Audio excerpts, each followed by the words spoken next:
Can't help but notice. But are you Chris Sewell? I am, yeah. No.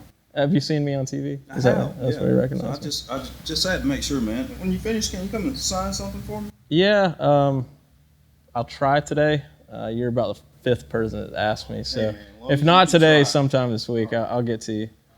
What was your name again? John? Is that right? Paul. Paul. Paul Sebastian. Okay. All right. Thanks, Paul.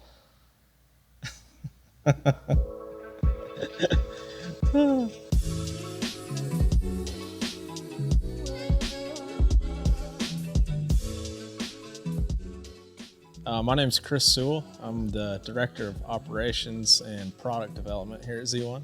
I originally grew up West Georgia area. I went to school at Georgia Tech, got a mechanical engineering degree in '07. During that time, spent a few years working for BMW Manufacturing up in South Carolina in the analysis center as an engineer. Had the love of cars from a young age, and I always saw myself ending up doing something in the industry.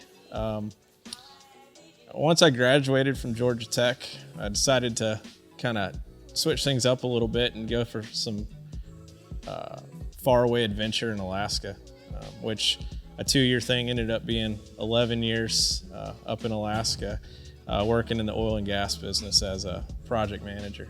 After 11 years in Alaska, I had a really unique opportunity to come join the team here at Z1, utilize my project management and engineering background to help push a pretty exciting new agenda here with the company.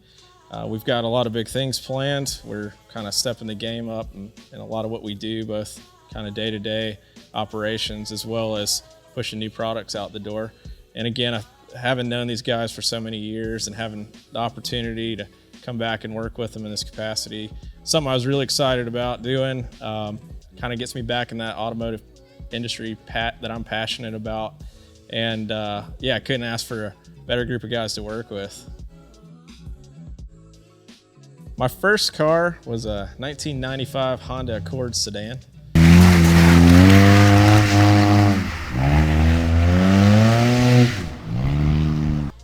Deal with my parents was they'd match whatever I saved up as a kid, and so I think at the time it was about an $8,000 car. Not exactly what I had dreamed of, but it was kind of the first thing to get me on the street. I only owned that car for probably a year or two, and followed it up with an FD RX-7 as my next car. So when I bought my FD, I remember clearly I would get a new Auto Trader from the gas station every week, and I'd go through the highlighter, and I was pretty much looking at Z32s, FD RX-7s, and 3000 GTs. The FD happened to be a local car. It was red on tan, kind of the color I wanted, but it was an automatic. That was the one big detractor for that car in particular. But at the time, I had the itch to get out of the Accord. I wanted something fun to drive. It was local, had a fresh engine in it, so I snagged it. John and some of the guys back then gave me crap for the slush box, but it was a good fun car for a 17-year-old for sure, and it's really kind of what kicked off my Japanese sports car obsession. Since I was a kid, I was always, infatuated with cars. I would grow up watching racing. Surprisingly, didn't make it to the track as much as maybe I wanted to. My dad actually had a 240 back in the day, and talked about it a lot. And he and I would always kind of, compare notes on cars, and something we're both into, kind of a common interest. But it wasn't until I kind of got my own money and my own means to start really exploring that passion. My car count now is probably, it's in the mid 40s. I tend to switch it up and like to keep things changing. The best man at my wedding gave a pretty funny speech, which was he judges how long he's known me by how many cars I've had. And I think 10 years ago I was in the high 20s, 30 range, and have definitely added to it since then. My first Nissan was a 91 twin turbo Z. Really nice car, black on black. Had a number of nice mods, probably putting down mid-4s rear wheel. And that's really where I started to get to know the guys at Z1 a lot better, started to be around the shop a lot more, hanging out, in the barn in Temple was where it all started.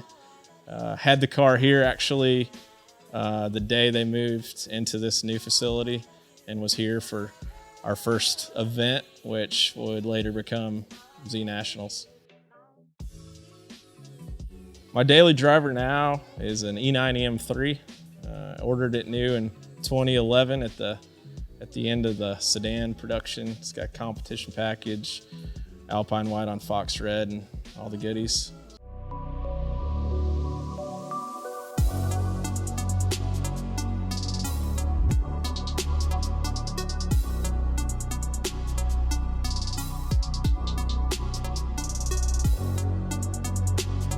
It's a pretty fun car. Am I aware my BMW? I do believe my BMW has turn signals, yes. As soon as I made the decision that we were going to shift back down here to Georgia, bring the family and all the belongings, I knew I needed to kick off the search for a fun track car. So pretty much started that right away, and I'd say within the first month, the right opportunity kind of all around just popped up. I think Spencer sent me a link one night and said, "You need this right now." I looked it up. It's a long time customer of ours who had built a 370 through the years. Has a lot of our Z1 products on it already.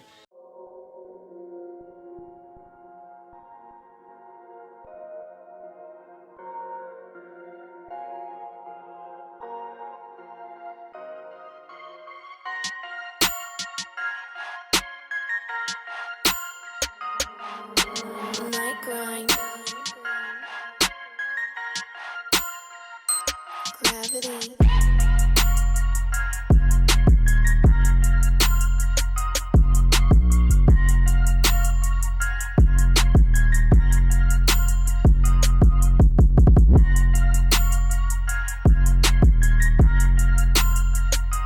I think it was a 5-minute conversation on the phone to get the deal done, and I think that weekend it was sitting here in the parking lot at the shop, and about 4 days later I was running it at Road Atlanta with Z-Con guys. My first Z-Days was 2004, which I think looking back may actually have been the first Z-Days ever. I had the 91 twin turbo at the time, and remember getting the invite and headed up with some of the Z1 guys to Fontana for the weekend. Awesome trip. I just recently realized that there's a photo archive on the website because I'm planning to go this year, and there are actually pictures from '04 on there. I found my car in some of the shots, and yeah, it'll be cool to kind of close the loop and join. I guess this is going to be 15 years later. Be back there again this May.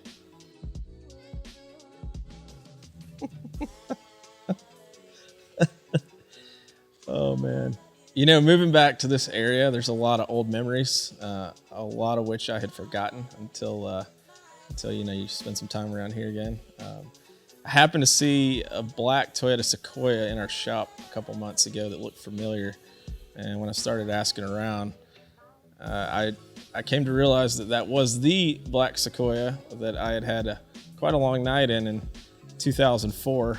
I want to say out in this very same area. I think it was a couple owners ago. Let's just say it was a long night, pre-kids. I think I slept in the back seat, and we'll kind of leave it at that.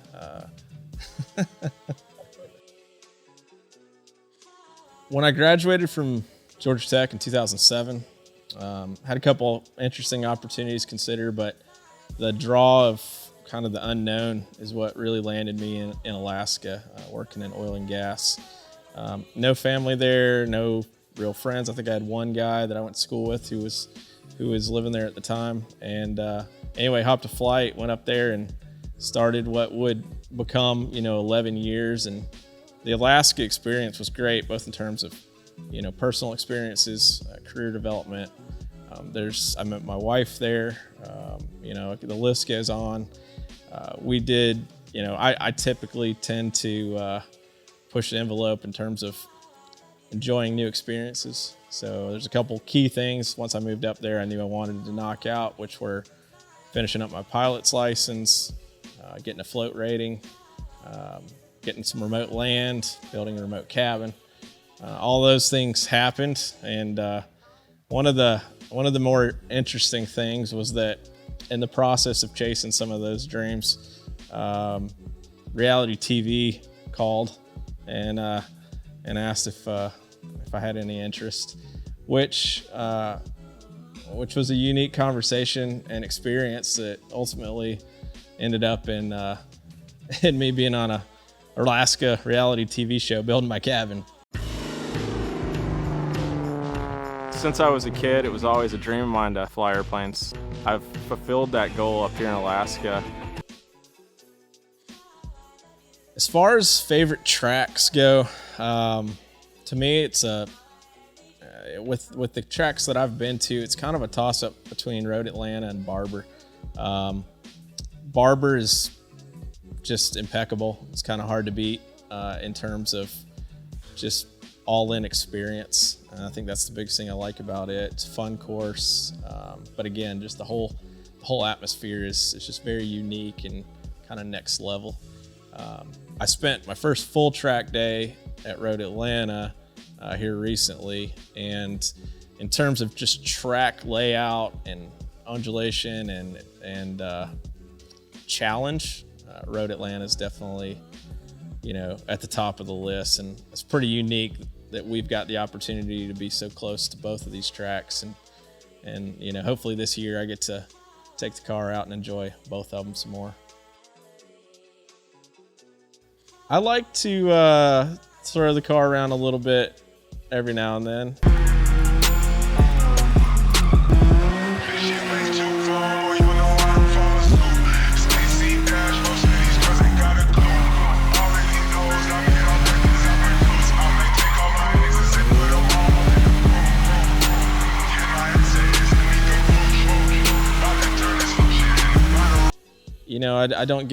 I haven't had the opportunity much in recent years in terms of place to do it and good car to do it in.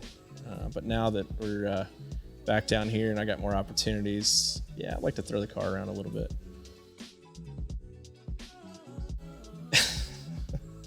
Questions. Yeah, so obviously I'm very well known for my reality TV career in Alaska. I don't know how to put this, but I'm kind of a big deal. But I wasn't the first, person to be floating around on the internet for my family. My mom actually is pretty well known for her little Christmas bell routine.